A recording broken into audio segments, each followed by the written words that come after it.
Oke Mas, siap.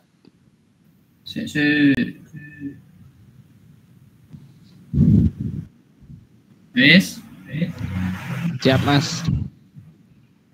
3, 2, 1. Bismillahirrahmanirrahim. Assalamualaikum warahmatullahi wabarakatuh.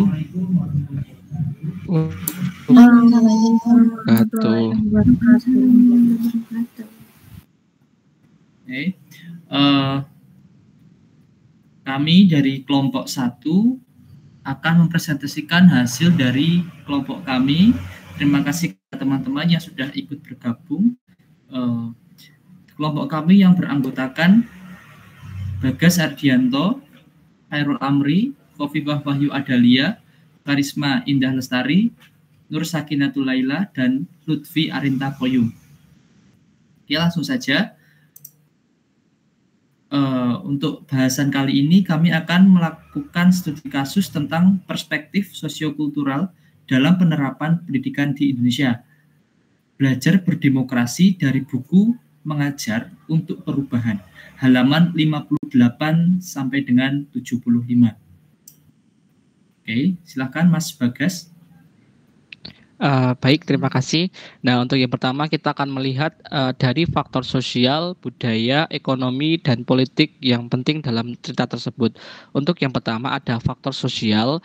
Siswa di sekolah tersebut memiliki jiwa keberanian yang kuat, dibuktikan dengan keberanian mereka dalam mempertahankan haknya dengan cara demonstrasi.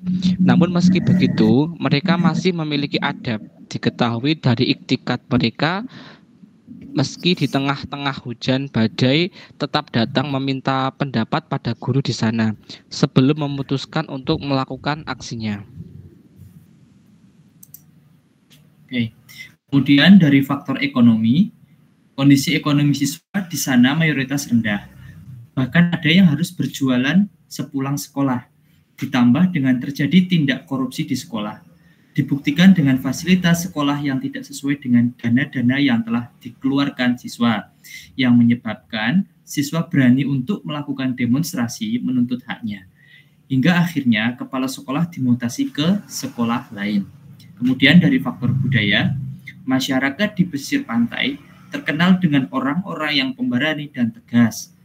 Hal ini terbukti dari kisah tersebut bahwa siswa di SMA Negeri 3 Pandeglang yang berani dalam melakukan demonstrasi untuk menuntut hak-hak mereka.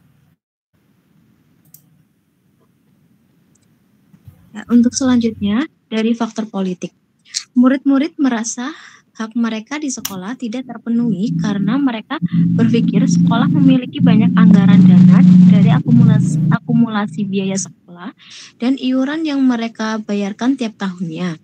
Namun fasilitas di sekolah sangat tidak memadai, seperti tidak ada AC, sehingga di sekolah dekat pesisir pantai yang sangat panas itu membuat mereka tidak fokus dalam belajar di dalam kelas.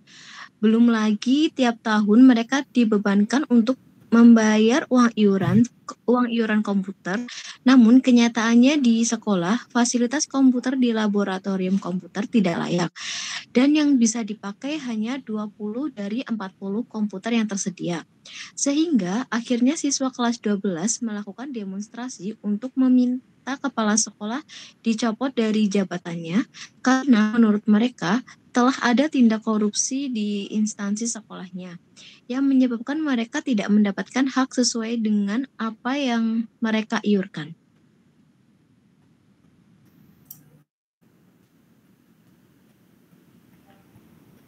Selanjutnya, bagaimana guru atau pengajar tersebut mempertimbangkan perspektif sosiokultural dalam caranya mengajar.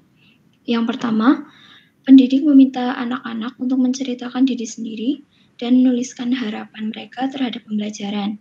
Yang kedua, berdasarkan tulisan tersebut, pendidik menyimpulkan pembelajaran yang mengasihkan dengan diselingi candaan, dan ada juga yang ingin pembelajarannya tidak banyak mencatat. Yang ketiga, pengajar menggunakan sebutan teman-teman agar lebih akrab dengan siswa karena perlu pendekatan ekstra untuk siswa dari kelas IPS yang pada dasarnya sangat aktif. Dan yang keempat, pengajar membagi siswa menjadi beberapa kelompok untuk menganalisis berita koran, dan memfasilitasi mereka untuk saling diskusi kelompok tentang kebijakan pemerintah di koran. Di akhir pembelajaran, pengajar tersebut menantang siswa untuk bermain peran dengan mengarahkan siswa membuat skenario dengan memilih secara bebas isu yang sedang tren dan meminta mereka mendemonstrasikannya di kelas.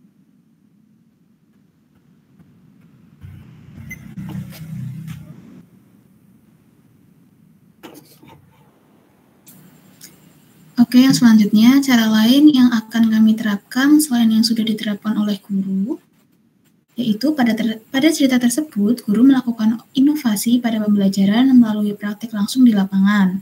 Hal ini sangat efektif untuk dilakukan agar peserta didik lebih memahami materi yang sedang dipelajari, yaitu dengan memberikan gambaran yang nyata dan melibatkan mereka secara langsung dalam pembelajaran. Selain itu, guru juga memastikan bahwa peserta didik memiliki seseorang yang mendukung mereka dengan memberikan motivasi dan saran-saran yang membangun sehingga bisa membantu mereka untuk berkembang. Cara lain yang dapat dilakukan adalah dengan melakukan pendekatan interpersonal dengan tujuan agar guru dapat mengetahui karakteristik peserta didiknya dengan baik sehingga dapat menempatkan diri di tengah-tengah peserta didik dan memberikan pembelajaran yang sesuai dengan karakteristiknya. Dalam pembelajaran, guru juga dapat memberikan materi pembelajaran melalui contoh-contoh yang ada di lingkungan sekitar ataupun melalui video. Dengan melakukan hal tersebut, peserta didik dapat memproyeksikan materi tersebut di dalam kepala dan lebih memahami materi pembelajaran.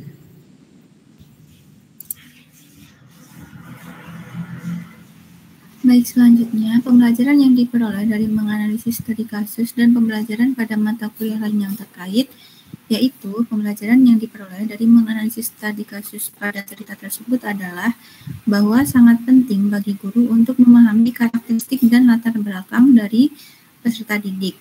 Dengan ini, guru akan terbantu dalam merancang dan menerapkan sebuah pembelajaran yang berpihak pada peserta didik dan menciptakan lingkungan belajar yang nyaman. Hal tersebut memiliki kaitan dengan pembelajaran pada mata kuliah pemahaman tentang peserta didik dan pembelajarannya.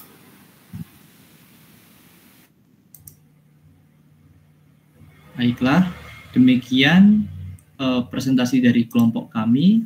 Kurang lebihnya kami minta maaf yang sebesar-besarnya. Wassalamualaikum warahmatullahi wabarakatuh. Waalaikumsalam warahmatullahi wabarakatuh.